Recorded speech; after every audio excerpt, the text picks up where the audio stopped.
Hey everyone, hey, welcome. Crossing my fingers that this is working today. Thanks so much for coming out to today's live stream. Welcome if you are new, and welcome back if you have been here before.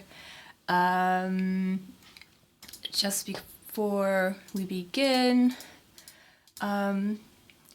just before we begin, I also want to apologize for last time if you were here. I was having some problems with the connection between the program that I route the stream through and Twitch, but hopefully I'm not going to have that problem today.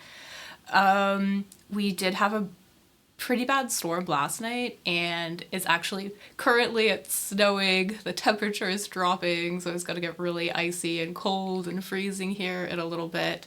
But I'm crossing my fingers that, I'll have internet and electricity and all of that fun stuff. So hopefully there won't be any interruptions. So for those of you who don't know, so I'm Axel T. Ernst from Get Speaking English, and today we're going to be checking out the internet. So last time we were looking at animals for a little bit. Today we're going to be focusing on the internet, and we're going to be talking about part 1 of the speaking paper of the B2 first and the C1 advanced exam, and also just some general vocabulary as well to get us thinking about the internet, social media, computers, and all of those things that are connected to one another. If you don't know how this works, this is a bit of an interactive stream. The video will go up on YouTube afterwards, but during the stream, you'll be able to put your ideas in the chat, and I will take the information, I will put everything together in our notes. Afterwards, I always fix up our notes, put everything together, put it up with the video, so we will have that resource. So we can all learn from each other and benefit from each other's ideas, right? Perfect. Okay, great. Yeah, so don't be shy. Feel free to say hi or throw in an idea if something comes up, and we can definitely add it to our notes. All right. So as I mentioned, this lesson is going to be aimed at those students who are preparing for the B2 first and the C1 advanced exam. However, a lot of these words and phrases are also going to be helpful for those of you preparing for an IELTS exam, for example, TOEFL exam, also general English exams, and really also for anybody who's looking to reach an upper intermediate to an advanced level of English. So that's why I look at topics in depth every month or so. So we really have an opportunity to get speaking and really thinking about these topics. So we are able to use that information either on our exams or in the real world as well, since it's, to reach a proficient level, you have to be able to talk about a variety of different things like you would in your native language. So that's what we're here for. Yeah. All right. So, and a quick overview of what we're going to do today, specifically in this lesson. So, we are going to look at a brainstorming activity. We are going to think of subtopics that might come up underneath this topic. So, the internet, that's a really broad topic, but other things are going to come up if we are thinking about this topic. So we're going to look at that, maybe review some key vocabulary that's going to be useful to think about during the next couple of weeks while we are going through discussing this subject. And then we're going to look specifically at part 1 questions. We are going to brainstorm some questions to practice with, and then we're going to look at some model answers together and brainstorm some of our own model answers as well.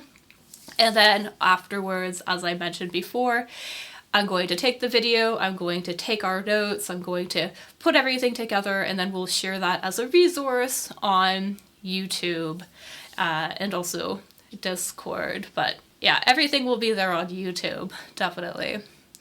All right, perfect. So, and again, feel free to throw out your ideas while we are thinking about these different topics.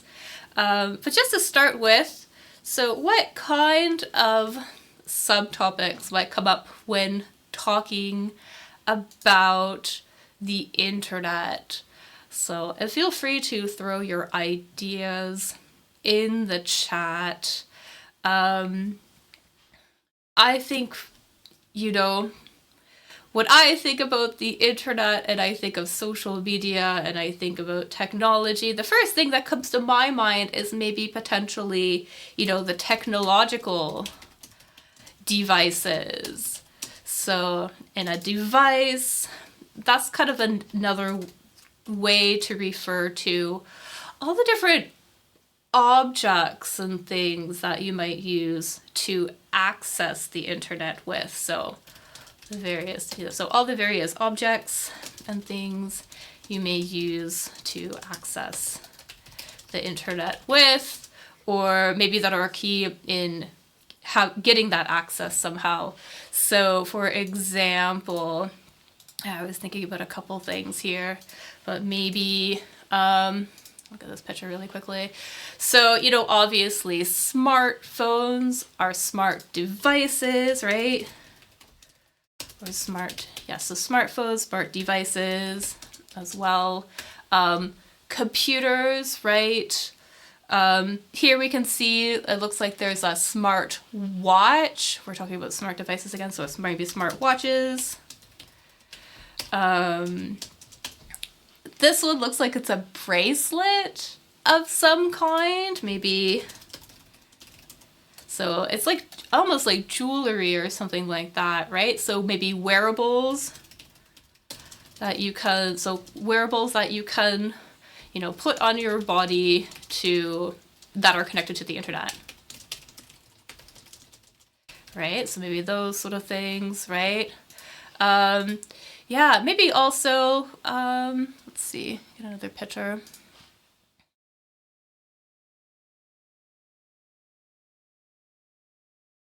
I don't think that's not gonna go. Okay, anyways, yeah, maybe computers and gadgets, like computers, laptops, right? I kind of wanted that picture because I wanted to show maybe different types of computers. Because we have obviously, right, we have like the laptops, right? Which are smaller portable devices. So smaller portable computers. Something portable is something that that's easy to carry around with us. So that is portable. Whereas there are desktop computers. So they're desktop computers, otherwise known as PCs. We will call these PCs in when we're talking, but PCs or a desktop computer, we're talking about those larger computers that you put in one place and they don't move, right? So, yeah, so those sort of ones, I'm trying to find a picture. Well, you know what I mean. So those large ones that you tend not to use them. I have something weird going on. Oh, okay, there we go. Okay, anyways, right. So different types of computers, laptops, those sort of things. Also tablets, right? So those are the kind of larger than a cell phone, but they are not as large as a laptop. They also tend to be a bit slower as well. And you can, they have a, I get another picture. Wait. They have what we might call a touch screen. So they have a touch screen, which is a little different from a PC or a laptop. Sure, nowadays some PC, like some monitors and some laptops have a touch screen, but that's still not really common. But smartphones and tablets, you know, they have the little screen that you can just write on directly with your finger. Or you could also use what we would call a stylus, and which is basically like, this is not one for a tablet. This is for a drawing tablet on the PC, but a stylus is just basically the pen that we would use to write on it with. Yeah, so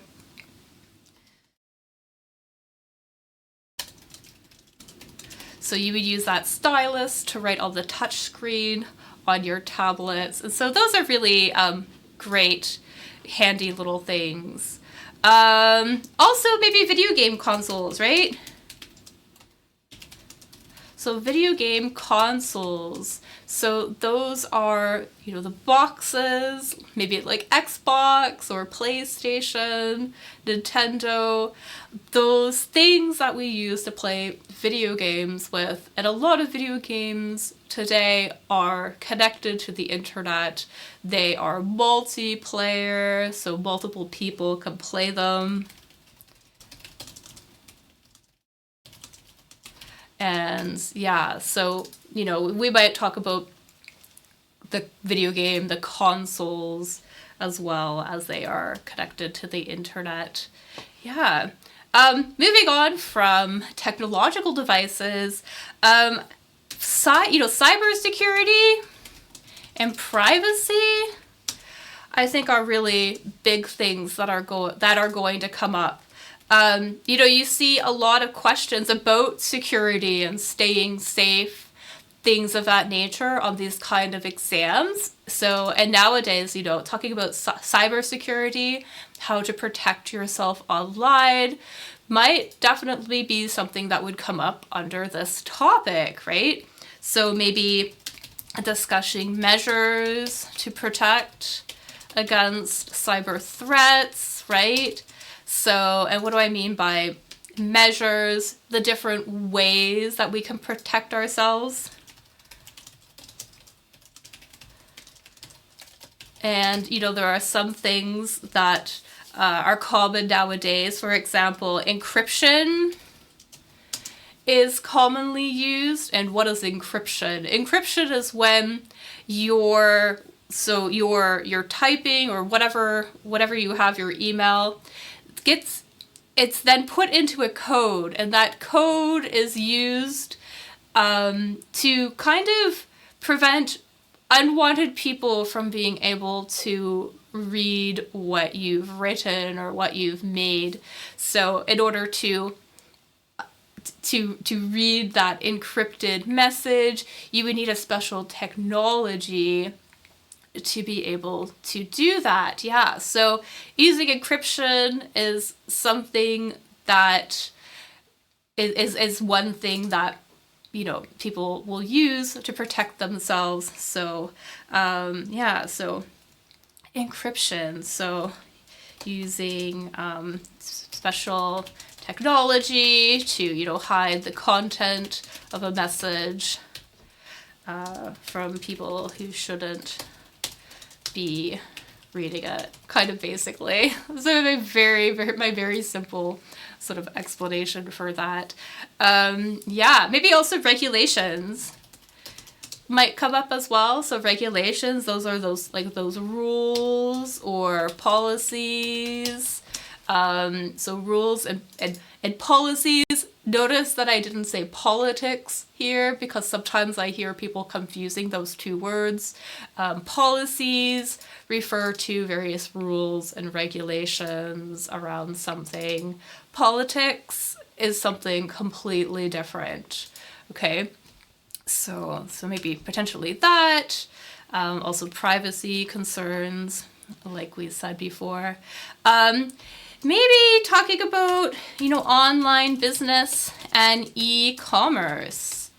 So this e-commerce commerce just refers to basically online commerce. So online and commerce refers to buying and selling things. So buying and selling things online.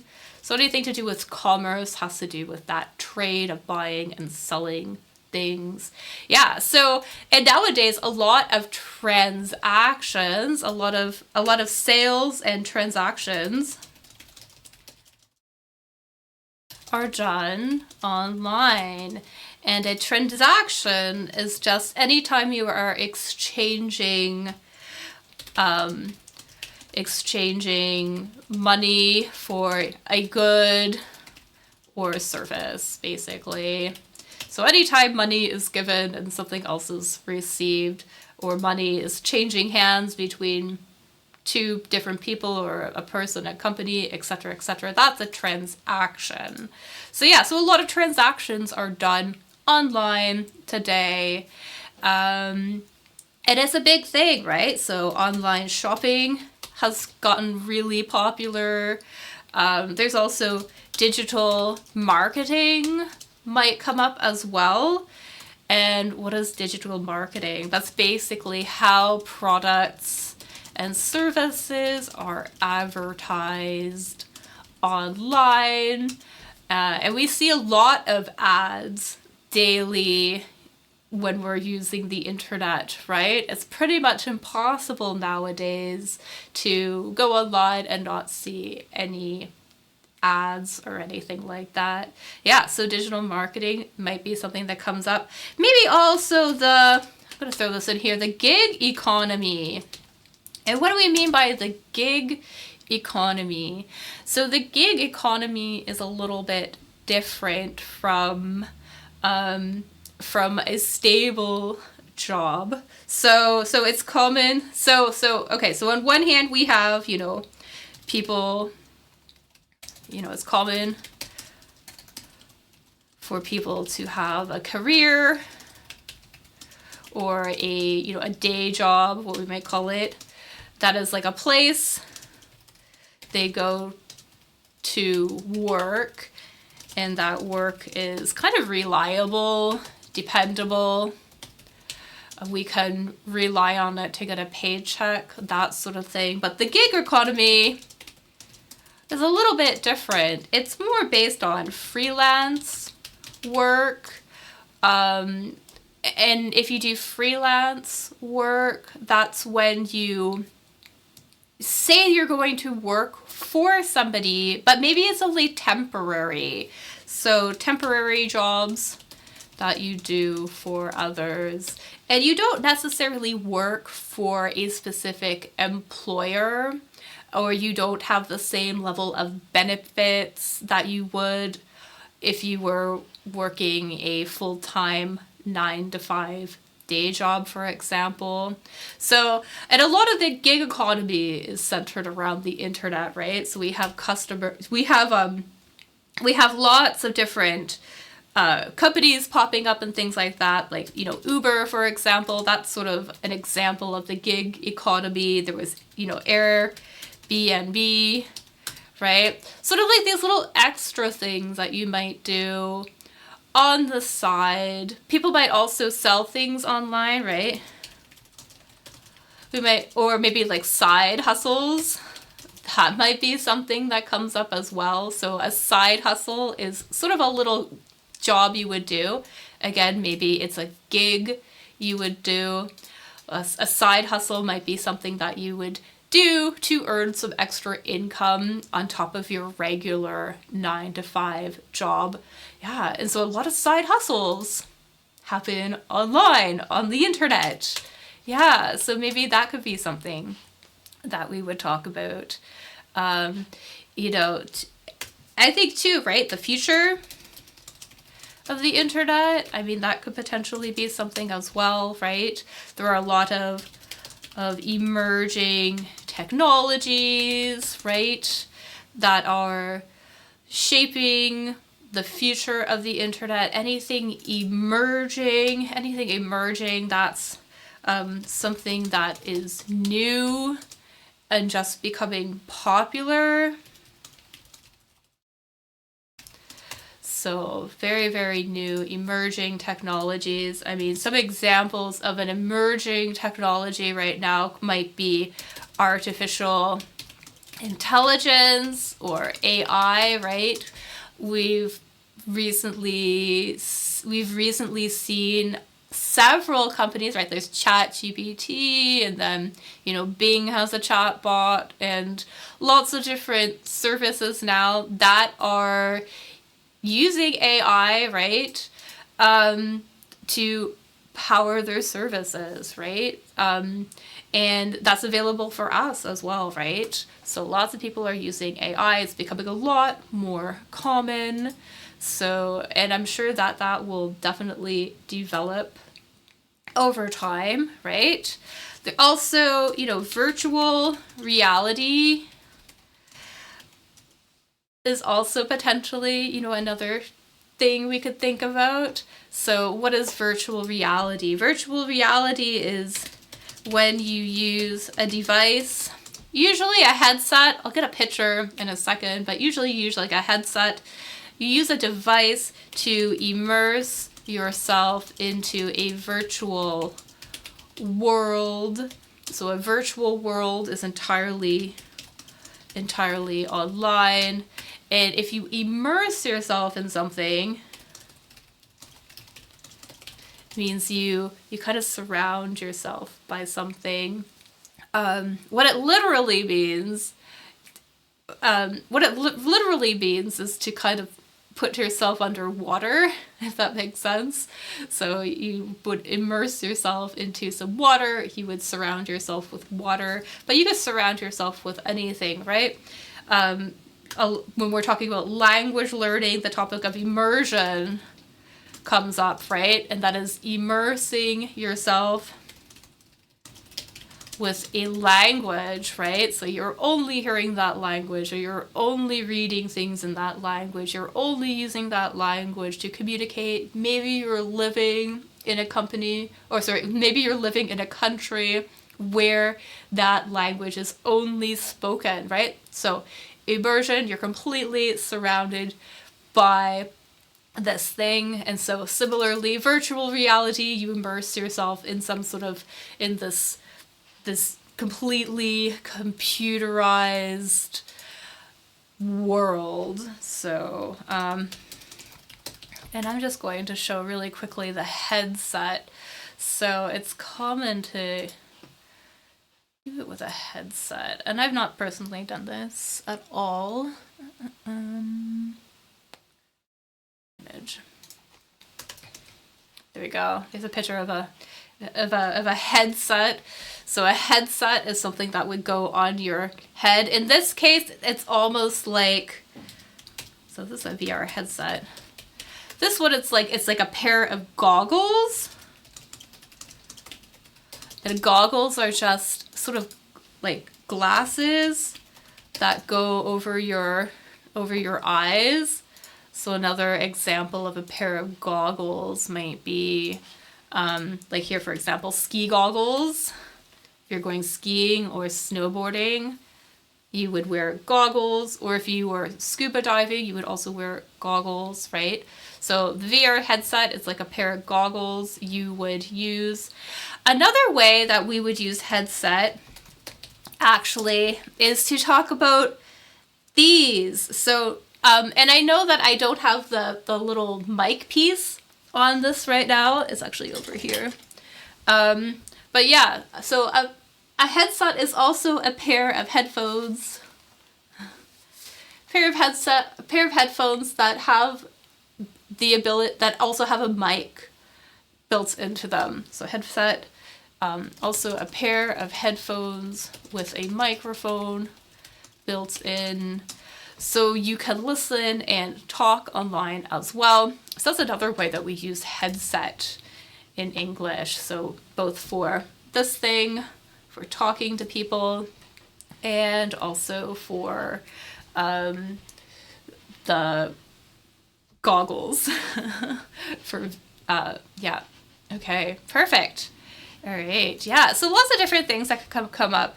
Maybe also too, just like the evolution in history of the internet, right? Or how it's changed over time, right? I mean, technology is developing so rapidly these days, right?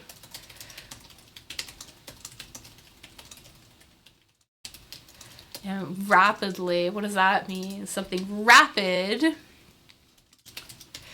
So rapid is basically a synonym for very fast. So something that's developing rapidly, it's happening very, very, very quickly, very fast. Yeah, right? And it's also maybe like how it's changed, society and our lives. I mean, there has been a lot of impacts due to internet, right? So, it's affected all sorts of things, right? Like how we work, how we communicate, how we pass the time, right? Like what we do in our off time. Also, how we attend school, right? And attend school and educate ourselves, right? So business and politics. So politics being, the leadership or the governance of a country, that sort of thing. So different from a policy. Politics has more to do with, the leading of a country and things like that. So it's had like a huge impact, right? So lots and lots and lots and lots of things. Yeah. So now that we have some sort of base vocab, let's think of some questions that we might be able to practice just to get us thinking about this topic. And let's think about specifically speaking part 1 questions. So if you're unaware, on the B2 first and the C1 advanced exam, you actually take the exam with another candidate. So there are 2, maybe 3 people in the room with you, and then there's also actually 2 examiners. You're going to be talking to one. There's going to be another examiner in the room as well that will be observing. And during this part of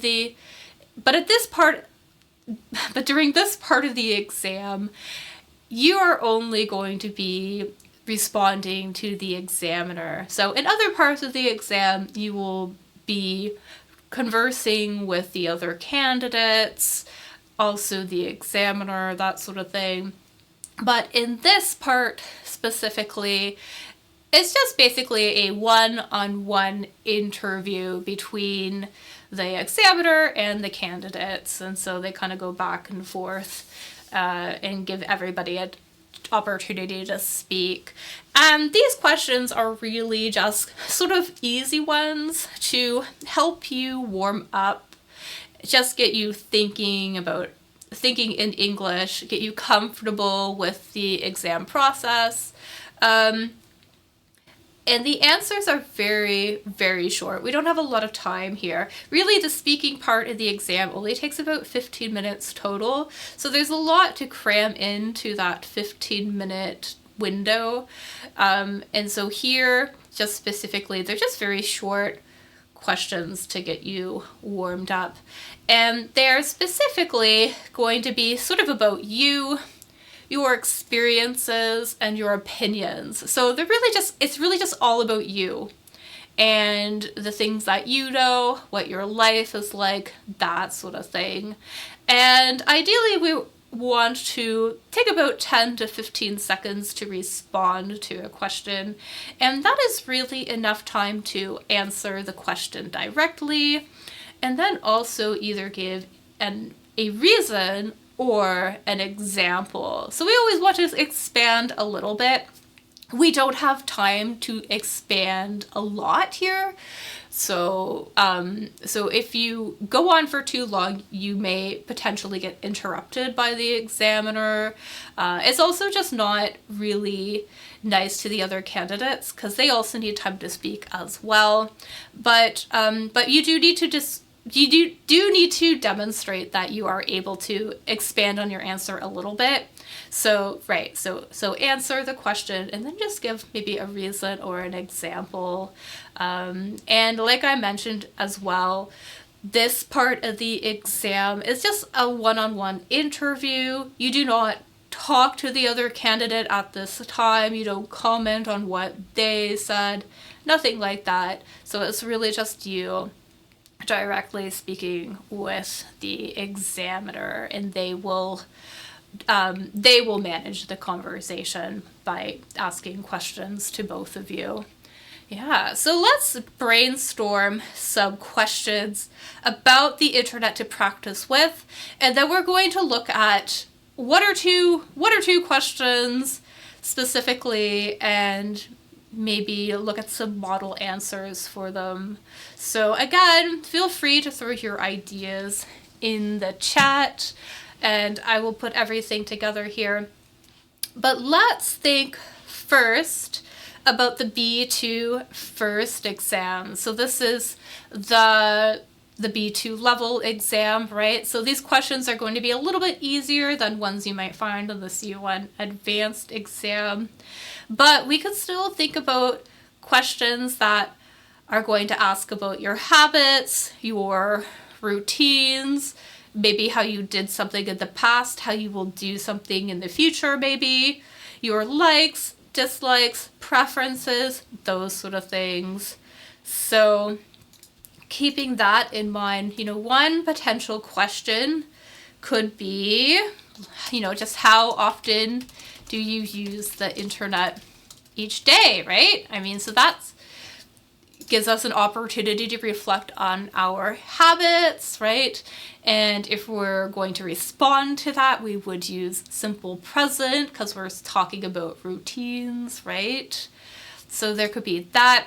They might ask not necessarily about you specifically, but maybe about people where you live in your community.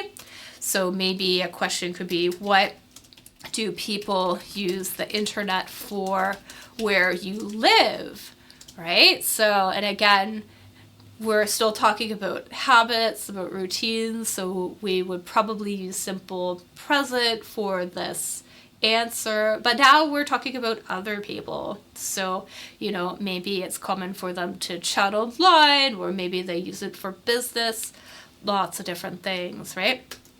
Maybe they'll ask you to make sort of to do sort of or indicate a preference maybe, or something. So for example, do you use many different social media sites or just a few, right? So here they're asking you to pick between two different things, and now you could sort of respond about what you do, right? So maybe you use a lot of sites, maybe you spend a lot of time on the internet doing lots of things on social media, or maybe you just have one or two things that you like to use, right? So lots of things. Also, it's common to get asked questions about your feelings on things, or again, likes and dislikes, that sort of thing. So another question maybe could be, how do you feel when you get likes or comments on your social media posts, right? So maybe that could be potentially something, right? Like, oh, well, I feel really great. It really motivates me to continue using social media. I love when I know that I'm getting noticed online, or, maybe it gives me anxiety because I want to have a lot of likes, but when I don't get them, I start to feel kind of bad, right? So lots of different things, right? Maybe they'll ask you questions about the past, right? That would be really common as well, right? For example, have you ever made a friend online? And how did it happen, right? So here now, either yes or no, right? And then we would use simple past to talk about the details about this question. It's like, yes, I have met a friend online. I met somebody a few years ago, and I took a trip, I visited them, that sort of thing. So lots of different things we could potentially come up. thinking about like now the C1 advanced exam. Now these will be a little bit more challenging, right? So the language will be a little bit more advanced, a little bit more complex. And as well too, maybe the questions are sort of more focused on your opinions and potentially what people do in your city or your country, that sort of thing. So you're thinking about other people, not necessarily about yourself, right? So maybe one thing could be, you know, how do you feel about the amount of time you spend on social media, right? So how do you feel about the amount of time you spend on social media? Will get you to reflect about something, about your social media use. So yeah, maybe I use it a bit too much, or maybe I should back off a bit. Maybe have you ever encountered cyberbullying or harassment online? And if so, how did you handle it? I mean, that would be something. I'm sure we've all sort of encountered negative things online, right? So here, talking about cyberbullying, we're talking about people basically being really mean to one another online. And if we're talking about harassment, we're talking about threats, maybe threats of violence, things like that, or people who maybe stalk you or follow you and they excessively go out of their way to bother you. So yeah, so maybe that sort of thing.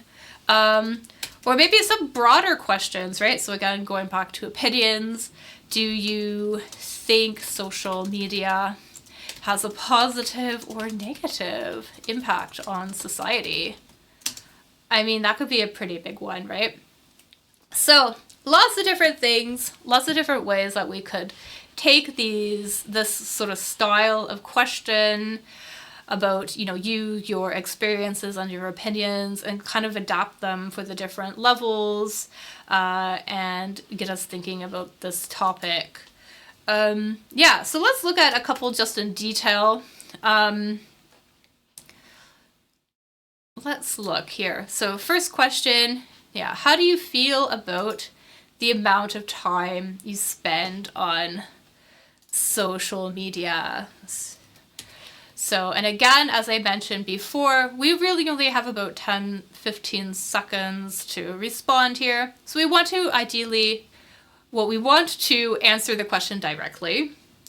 So don't give a long intro. There's no time to give some sort of long intro. So answer the question directly, and then you want to expand, maybe just give like a reason or an example. But again, we can't say too much, but we can say a little bit. So, I mean, so one thing we could potentially say, we could say maybe potentially, you know, I'm pretty mindful about my social media usage. I use apps and timers to track and limit the amount of time I'm on it, and to make sure it doesn't consume too much of my time. So if we're mindful, and that means that we are very aware and we think about things, we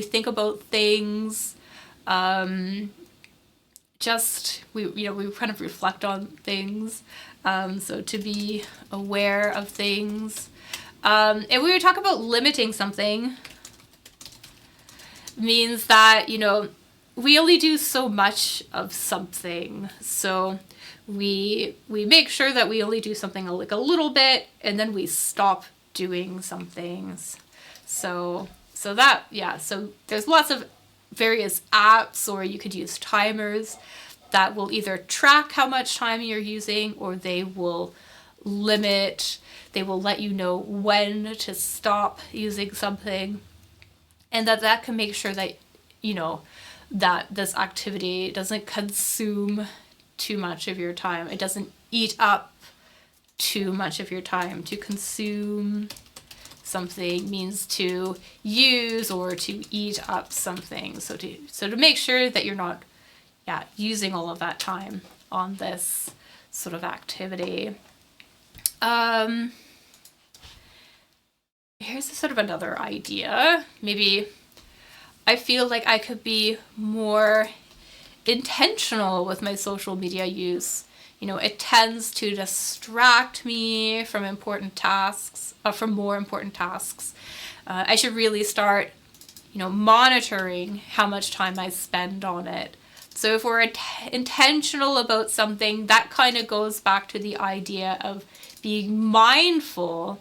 So if you do something with intention, it means you have purpose and you're very specific about what you want to do, and you're very aware of what you're doing.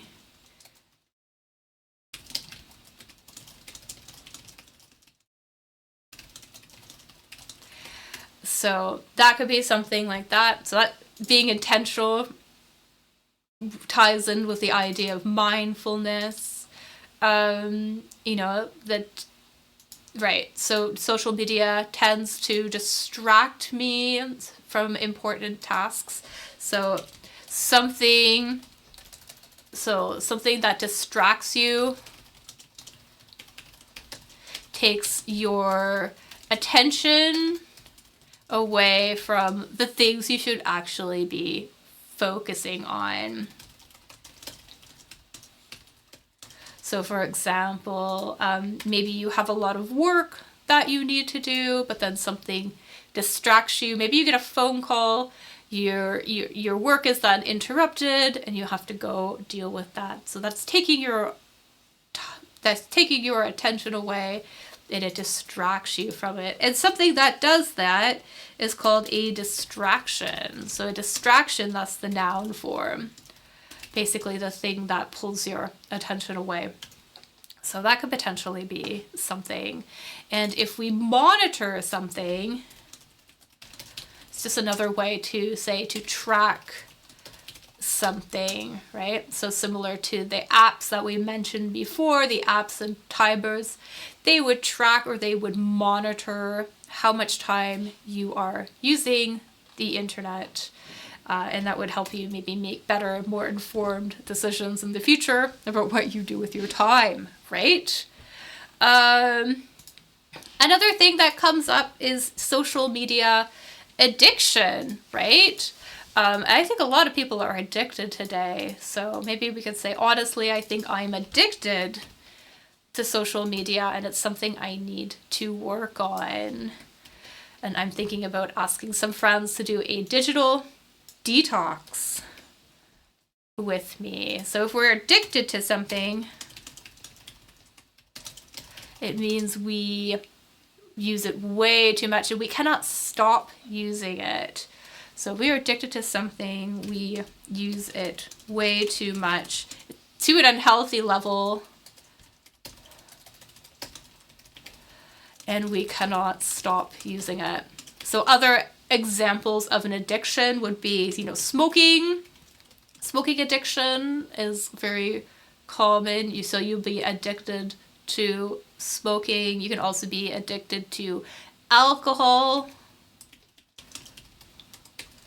So drug addiction as well, but definitely social media addiction, video game addiction. Those are things that, you know, coming up more and more these days in these types of conversations, right? And it's something that you need to work on. We would say you have to work on a problem, right? So to work on a problem basically means to try and resolve or fix a problem, right? And yeah, I'm thinking about getting some friends to do a digital detox with me. So detox is kind of an interesting word. And it can be used in a couple different contexts. Usually detox is related to health. It's often used when we're talking about health.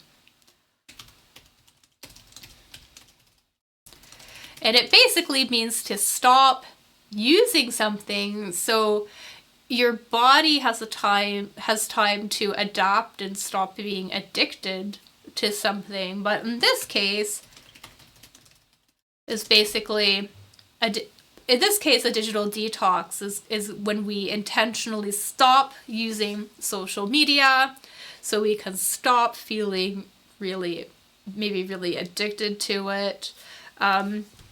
Similarly, you might also do a drug detox or something. So you might go to a clinic or a hospital, stay there for a while. You won't have access to drugs and things like that. And that would give you time, your body time to sort of get the drugs out of your system, and you would become less addicted that way. We also talk about detoxes when we're just talking about health as well.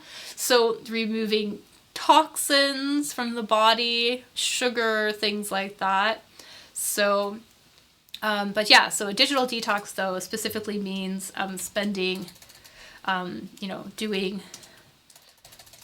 spending less time on social media or on devices, so you get less, addicted to them. Basically, yeah. So digital detox might be something that would come up. Let's think about another question. And again, feel free to add your ideas into the chat. Do you ever feel pressured to post on social media? And why or why not?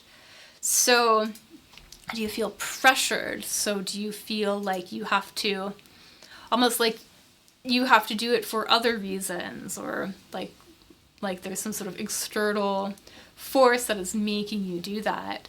So a couple different ways we could think about this question, maybe. So yes, sometimes I feel pressured to post because I see others posting frequently, so posting all the time.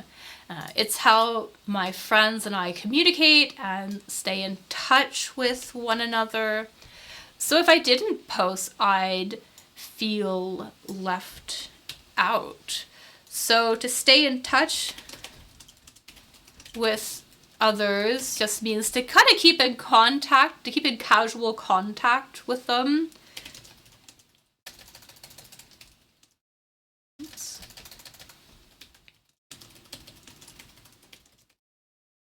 So maybe we're not talking to these people all the time, but maybe occasionally we'll reach out, maybe every few weeks, every other month. So we're still talking to them, but not on a very frequent basis, right? And if you feel left out of something, just basically means that you don't feel included. So maybe you're worried that your friends are going to forget about you, or you're no longer going to be up to date about what's going on with them, or they're not going to be up to date about what's going on with you, those sort of things. So if you feel left out, you don't feel included, you feel maybe excluded from something. So that's the opposite of included, excluded. Yeah. On the other hand, maybe you're kind of like, you don't feel pressured. So no, I don't feel pressured to post on social media. I only use it when I have something meaningful or interesting to share. And the time, I'm too busy for social media these days. So I don't know about you, but I definitely know people who tell me that they are too busy to spend time on social media. And they may only post something when they have something meaningful. What does it mean if something is meaningful? Something meaningful is something very important to you. Like it has a lot of, it's something you care for kind of deeply. So it's not just something kind of superfluous. Something superfluous is a fancy word for something. I don't know if I can spell it. Something superfluous is something, there we go, superfluous. Is something superfluous is something that is kind of silly doesn't really have importance. So it's like the opposite of something simpliferous. It's something that's kind of important. There's a lot of substance there, and it's something you care for. So that could be something. Yeah. Maybe you used to feel pressured, but you don't now. So for example, I used to feel pressured to post, but now I don't. I've pretty much all but given up on social media, and I find it really liberating. I really couldn't care less about it. So if you used to do something, so when you used to do something, you did it in the past and you no longer do it now.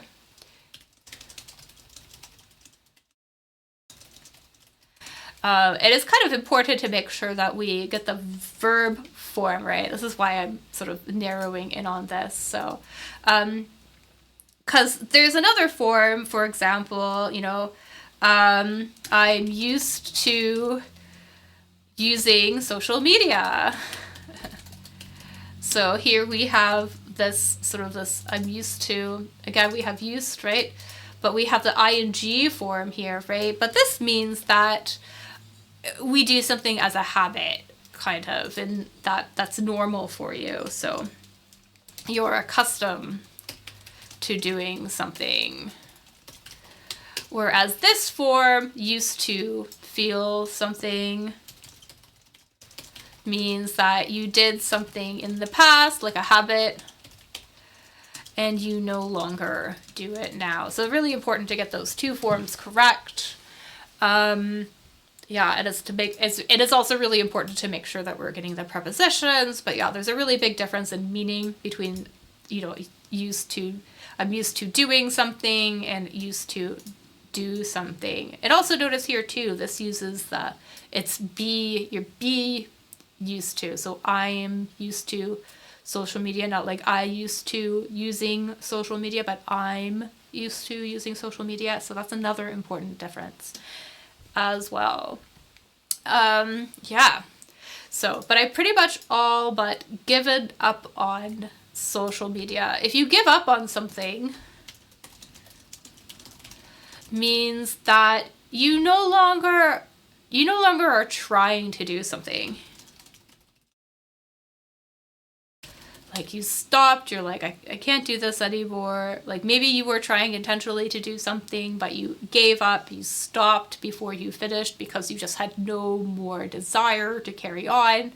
Or in this case, it's like, it's not worth my time.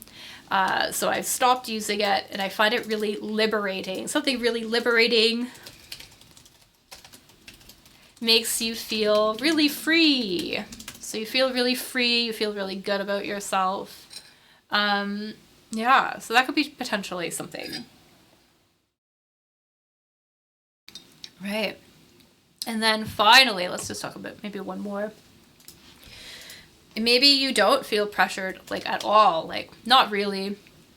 So I post when I feel like it, and I don't let external pressure influence my decision, and honestly, I don't use it much. So if we're talking about something external, we're talking about something outer. So internal would be something that comes from us, right? Come from our inside, so internal. Something from us, from within, our insides maybe, or like from our inside.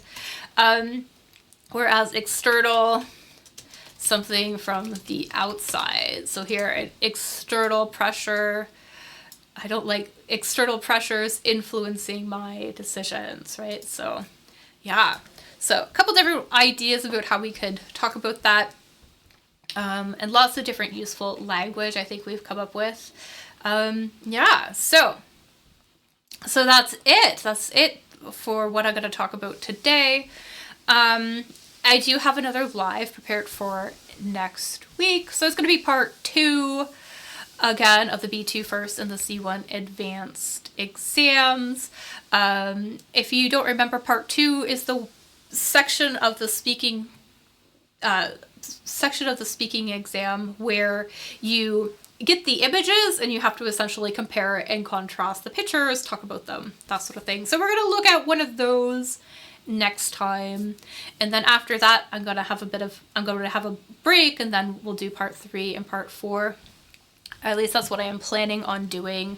And next week it will be at the same time, 1400 UTC. And then not 100% sure about the time of these later ones, actually, because I know that it's going to be daylight savings time. And I am somewhat thinking about maybe doing this an hour earlier, just so I'm not waiting around. I like to get things done sort of in the morning, and I tend to have classes after this. So the sooner that I can get this done, the better. So that's what I'm thinking. But next week, definitely 1400 UTC. I've also been trying to get a study thing happening, and it's happening on Discord. I've had people express interest in this study group, but as of yet, nobody has actually checked into the Discord server in the accountability section and actually said that they wanted to participate. But if you're interested in participating in this, go in there, say hi, let me know that you are alive and you've been able to find that part in the Discord. And yeah, we can start doing this. I mean, either that or I'm going to find an alternative way to host this study group and potentially do some other things in the future as well. So it's either going to be on Discord, it's going to be on Telegram. I don't know. But yeah, if you're interested in that, come on in and say hi, because I 100% do want to do sort of an ongoing daily check-in with people who are studying English. I think that'll be really valuable. I'm working on my Italian, and I have been working on my Italian. I just have not really been checking in daily because nobody else so far has stepped up and actually started to participate. I've had several people say that, yeah, they want to do it, but they haven't checked into the little corner for the group. So, and I don't know why that is. I don't know if it's a problem with how Discord is set up, or if it's because a lot of people who are interested in it just don't know how Discord works. And I honestly am not a huge Discord learner, or I'm not a huge Discord user either. So it's a little bit challenging for me as well. But yeah, we'll figure something out. I do want to figure something out. Okay, and as always, lots of things happening on Telegram, as you know as well right now, talking about the internet, so you'll be able to find lots of resources and activities there around this topic, and there's speaking prompts as well about this topic on the general English Telegrams and Instagrams as well. All right, I have to run, but hopefully I will see you all next week, and thanks again for coming out. Really appreciate it, and I hope that you've found this useful. All right. Anyways, have a great day, everybody.